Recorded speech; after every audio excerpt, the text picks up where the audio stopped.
Howdy folks, it is 1:20 p.m. Monday, November 11, I think, Veterans Day.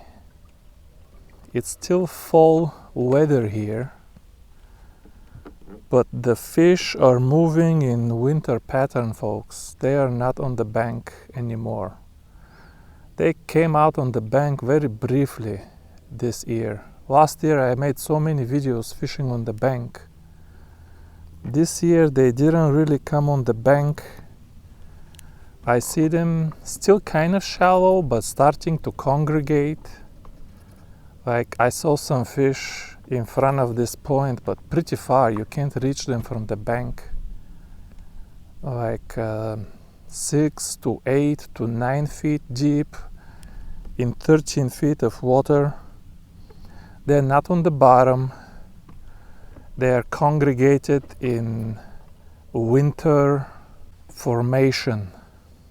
And yes, I can catch them with a swim bait. But this year, between the hurricane and some other stuff that happened, I don't feel I did enough float fishing videos. Usually fall is float fishing season. I caught some, I made some videos, but I feel it was always something else. So I'm gonna try to catch some of these fish that are just, they're grouped and just moving around and just impossible to catch from the bank or even from a boat. It's not gonna be a smooth video, I can tell you right now. We're gonna catch 1 or 2 fish and we're gonna have to move, and when you see the next frame we're gonna be 50 feet that way, then 60 feet the other way. Already I cannot find the fish, but we're gonna use the S125 float here, cookies and cream, that you've seen in other videos. This one arrived from the factory with broken stem. It's kind of a little bit shorter, so I'm using it myself. But it's S125 because of the little tubing here, but I have used this float for F125. All you have to do is put a little tubing on the bottom to hold it, and then it's not gonna move. I have tubing in the shop, but you can get one from any of your fixed floats and just slide it on here and boom, you have a fixed float now. But it's a S125. I have a 1 gram jig here and I have a 0.25 gram olive. I made these 0.25 gram olives. I have them in the shop too. I had to make a mold for 0.25. He told me, I've been selling lead for 20 years. Nobody ever asked for 0.25 gram lead. But I wanted 0.25 gram lead because my jigs are 0.75 gram, 1 gram, 1.25, 1.5. So I want to have this perfect adjustability. If you want to use heavier float with a smaller jig, you can just slide a couple of olives on top and you still don't have to crimp lead. But anyway, in this video we're gonna try to find some fish, and I'm gonna give you some tips for sliding float fishing. I made a pretty good video, but I don't know if everybody will see it. And I have new subscribers now who didn't see the video back then. But before I even start talking about tips, I really want to catch one fish to make sure we can do a video. The reason I'm saying that is there is no wind. And I have to do all of the twitching business. That was a decent bite actually.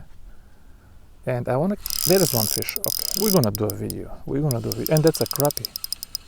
Feels so nice. Also, we're fishing today with the Shimano Sahara 2022.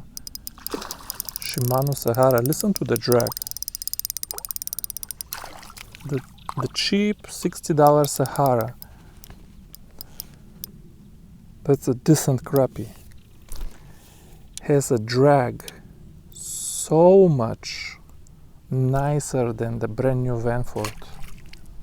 Yeah, it doesn't have the fancy schmancy Duracross Schmuracross. Try to tell me that the felt, the regular felt inside the Sahara is not smooth. Even if you listen to Shimano, to their commercial, they never said that Duracross is smoother than the felt. They said it's more durable. Again with the durability. I'm looking like the guy who doesn't care about durability. I don't want my stuff to fail after 6 months of use or even 1 year. I expect 2 years of use of anything I buy. And after the 2 years, I expect no fatal failures, just reduced user experience. After 2 years, my reels should still work. They should just be not as smooth. Maybe not as quiet, that kind, but they should still work after 2 years. But anyway, Shimano did not say that. Another good crappie, folks. Shimano didn't say that the Duracross is smoother. They said it is more durable. Well, I've caught a lot of fish, and I am yet to wear out my first felt drag. You know how far should be the olive on top of the jig? Theoretically, for casting distance, you want them closer together. Now, if you crimped a huge piece of lead, I would crimp it a little higher up. But these 0.25 gram olives are so tiny that, you know, look at this, 4 or 5 fingers on top, even if you're just 5 inches on top of the jig. I don't think it bothers the fish. What else? I have another stopper for the float, which is just a silicone little stopper on top of the knot, because the knot is so small that it can sometimes not go through the tubing, but it will get stuck inside the tubing. The float will come here, get stuck, and it's not gonna slide back up. How far should you put the stopper under the float? Now, if you're fishing from the bank and you're trying to get maximum casting distance, then the float should be very close to the jig. Because when the float is close to the jig, I don't want to go into details, but you're gonna get a little better casting distance just because you're gonna have less helicoptering business. When the float is too far from the jig, like with a fixed float, when you cast, they kind of spin around each other. I call it helicopter. It's becoming like a helicopter business, and if you get helicopter business, you're gonna get less casting distance. At the same time, you don't want it too low, unnecessarily low either. Like if you can cast far enough with the sliding float, don't let it go all the way down to the jigs. Even 3 feet above the jigs is still good if you have a long rod and you can cast. And the reason for that is, remember that when the float slides all the way down, when you cast, it will have to slide all the way up now. Also, sometimes when you twitch or set the hook, the float will slide all the way down. and you're thinking, wow, it slides and sinks so easy anyway. You just told me it sinks easy. It sinks fast. The jig will slide down the float and it will sink very fast only on slack line. That's very important to remember. Only on slack line. If the line is tight, it will sink much slower.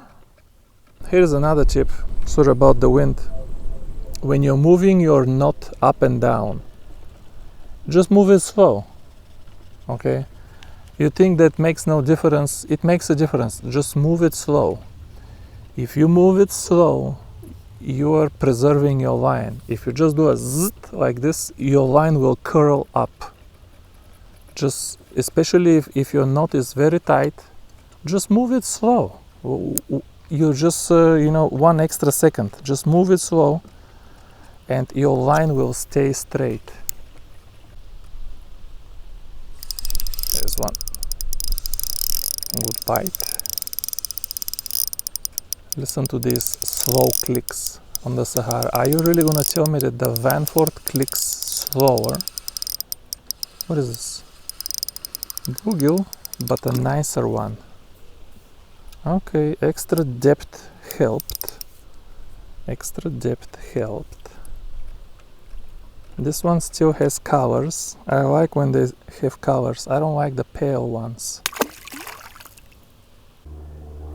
I'm going even deeper, folks. Now the knot will run through all of my guides. But that's okay, just for this video. I didn't plan to do a sliding float video today. Otherwise, I would get my Presso with the 5mm guides. Presso doesn't care about no knots. That's another consideration. When you're buying a rod for float fishing, you want two things. You want it to have length from 7 feet to 8 feet. 7 feet is as short as I would go. Otherwise, you can't fish with a fixed float. It will only have to be sliding float if it's shorter than 7 feet. Even when you fish with a sliding float, the knot will have to run through all of your guides. If you fish from a boat or from the bank, minimum 7 feet for float fishing and maximum 8, to tell you the truth, because I have never seen a good 9 feet float rod. But you also want to look at the guides. This rod here has enough length. It's 7'6", but with these micro guides, when the knot hits the guide, listen now. Well, this time it wasn't too bad. The knot is kind of, the braid is kind of soft now and doesn't hit the guides too bad. But you want a rod with a little bit bigger guides. Even if it doesn't feel as sharp as a twitching rod, you want a little bit larger guides, folks, for float fishing. Sooner or later, you're gonna need to use a sliding float, and you are not gonna like fishing with these tiny guides. When the jig slides all the way down, the float will get vertical and it will be almost like a bite. There we go. I mean, it's a small bluegill, but it's a bite. Oh, one other thing. So on the bottom of the float, see where the float is now? Thumb. I'm using a silicone stopper here. On top of the float, I don't put silicone stoppers. On top of the float, in the video I said I recommend braid. You can buy the cheapest braid on Temu or eBay or whatever you find. It doesn't even have to be braid. It can be some kind of cotton thread, whatever you can find, but really the perfect diameter is about 0.30mm. Due to the eye of the float, you want the knot on top of the float as small as possible, but not too small, not so small that the knot will go through the eye of the float, or even if it doesn't go completely through the eye, it will get like a little bit inside the eye and it will kind of get stuck. So 0.30 millimeter diameter for the braid allows you to have a tiny thin knot that still doesn't slide through the float. Now, why did I say braid and not silicone stopper? A lot of you told me, hey, I use the silicone stoppers, it works just fine, what am I missing? Well, if you're fishing with the $60 Daiwa Presso, the silicone stopper will go through the guide anyway, but honestly, you should be able to tell the difference. The silicone stopper, small as it is, has a larger diameter than the knot on top of the float made of 0.30 millimeter braid. First of all, larger diameter. Second of all, braid slides through the guides. It just slides through the guides. Silicone, if you can imagine, just imagine trying to rub a piece of silicone on a glass window. It has too much friction. It kind of grabs. You can get a piece of thread and you can slide it up and down the window. It's not gonna grab. But silicone, because it's smooth, makes a lot of friction with a smooth surface. So if you have ceramic guides, whatever guides you have that are so smooth, the silicone stopper always kind of, even if we forget about the diameter, it always kind of bites at the guides. So I can tell a huge difference. I cannot use silicone stoppers over the float. If they have to go through the guides, even of my Daiwa Presso, it bothers me tremendously. Can you fish with it anyway, like in a pinch, or maybe if it doesn't bother you? Yeah, it will cast. Everything will work fine. By the way, for the float itself, it doesn't bother the float. It doesn't bother the fish. As far as fishing goes, the silicone stopper does not hurt functionality at all. The only reason I don't like silicone stoppers on top of the float is because they bite at the guides. Just try it both ways. Try it with braid and try it with the silicone stoppers and come and tell me that it's about the same. Yeah? Oh, yeah, there was another fish there. And right up against the sun. I can't open my eyes even with sunglasses. This is brutal, and this feels nice, folks. Sahara. But Victor, it doesn't have that infinity drive.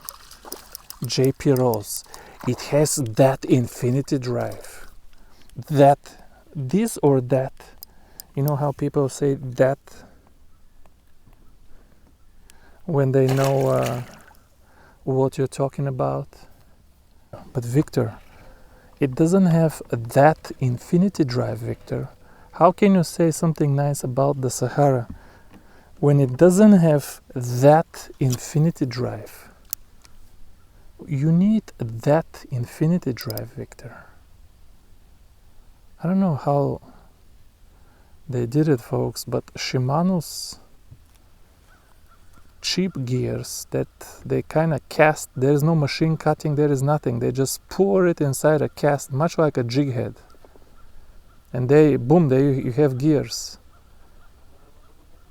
I don't know how they do this, but these cast zinc gears, they're not exactly zinc, it's always an alloy. It has to be alloy. We're starting to give them the business now. But these cheap gears, at least out of the box, and a couple of years, like I said, this is 2 years into fishing. I don't know if my 2-year-old Vanford is as smooth as this Sahara. Probably not. My Vanford is 4 years old though. But this Sahara is smoother. Telling you, for float fishing, go Sahara if you like Shimano. Go Legalis if you like Daiwa. I don't want to get in the middle of these two reels. I know the Legalis is a lot lighter. It has metal drag clicker, so it sounds more metallic. But somehow this Sahara feels like a $60 twin power, and I have the twin power. And this Sahara feels so good. You want to have both of them, to tell you the truth. Just buy one Sahara and one Legalis. Or you have only one fishing rod. If you're fishing on a budget, even if you fish on a budget, you need more than one rod. And if you have 2 rods, if you have 2 ultralights, the first 2 reels should be one Sahara and one Legalis. They both feel so good.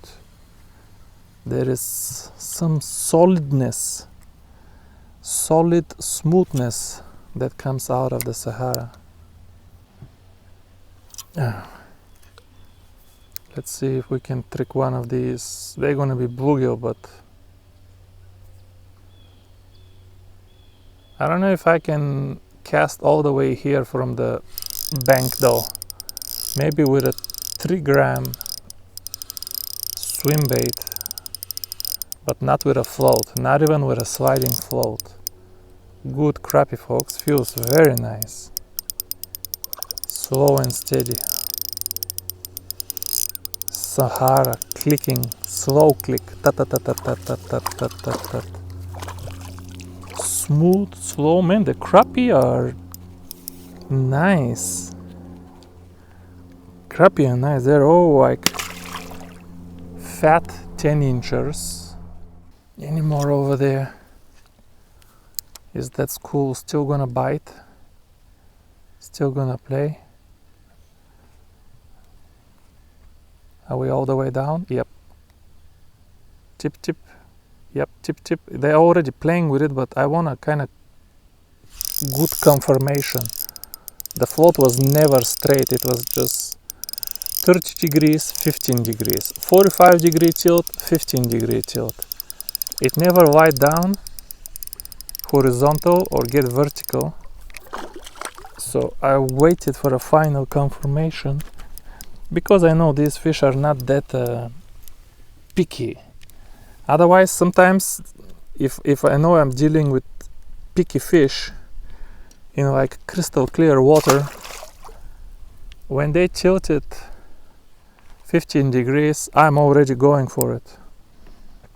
Folks, let me tell you something interesting. Today I spontaneously did this video with the 7'6" Soare XR, which I always told you can't use for a sliding float rod because the guides are too small and the knot will be hitting the guides, and that's true. But I have to say, with the right braid, maybe you can go even thinner with the braid, maybe you can go 0.28. I think you can't do 0.25 unless your label says 0.25, but it's really 0.30, because even Japanese vendors will lie and put thin diameter on the box, but it's really not that thin if you measure it. But today, for this video, I have been fishing with a sliding float with the Soare, and I just realized, Victor, you forgot that the knot is going through the guides. I completely forgot about it, folks, because the noise, I did uni knot I did uni knot with Daiwa J braid 0.30 millimeter. Yes, I'm using expensive braid, I know, but it's very old braid. So, and I don't have anything else. And I made just for this video, I thought it's okay, it's gonna hit the guides, I'm gonna hate it, but it's okay. Just for one video, I'm gonna suck it up and just tolerate it. But it's 7 coils on the uni knot, 0.30 millimeter Daiwa J braid, and on the first cast it was kind of rough, but after that now it's kind of flying out of the rod sometimes completely silently. I don't know what's going on. How is that possible? But it's possible, I'm telling you. All of a sudden I changed my mind about the ability to fish the Suare XR with a sliding float. This is completely acceptable. I'm probably gonna start fishing the Suare XR with a sliding float now. Yeah, Those of you who have a 7'6" Suare XR, keep in mind, you might be able, I told you it's the perfect fixed float fishing rod because you can fish 6 feet deep with it. But just play with the braid knot on top of it and you will see sliding float with the Suare. Man, there's a good 10 inchers, man. As far as 10 inchers go, these rate very high. Some of the best 10 inchers you can catch. Good colors, good body shape, very healthy fish. Man, bite is good. A little bit of wind just opens their appetite. Man, this crappie, look at how they fight.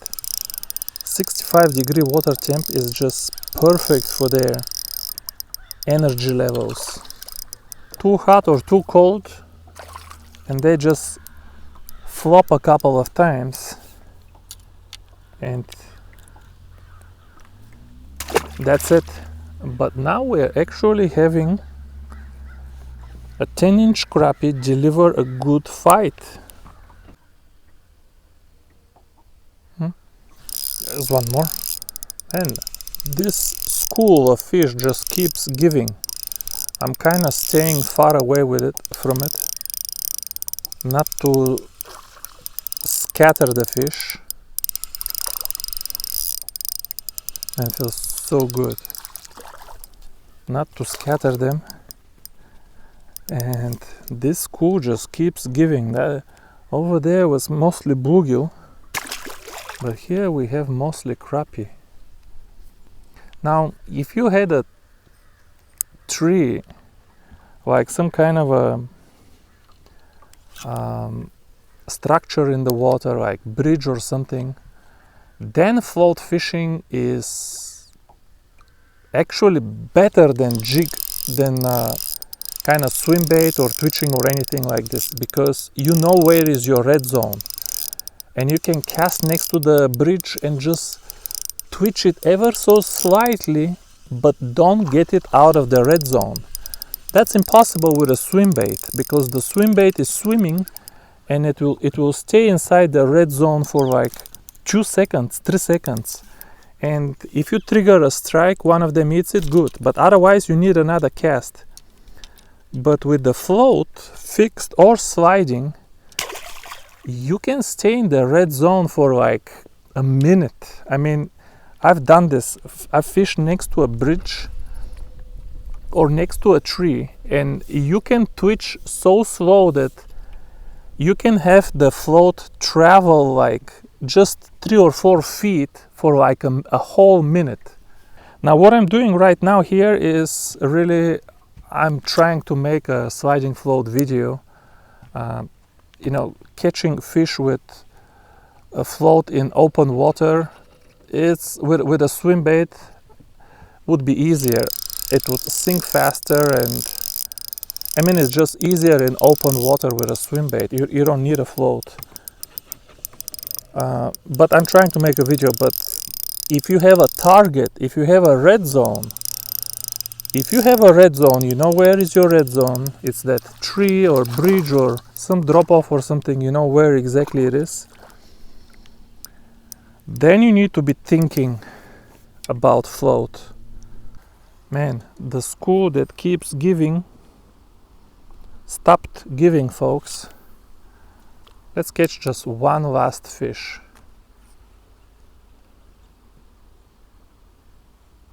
The float is not even sunk, it sank finally. Man, it was a good bite, I can't complain. Over there, those bluegill didn't want to bite, but here we find a school of crappie that stayed together, and they stayed ready to play ball. Man, good fight. These 10 inchers are giving me today a good fight.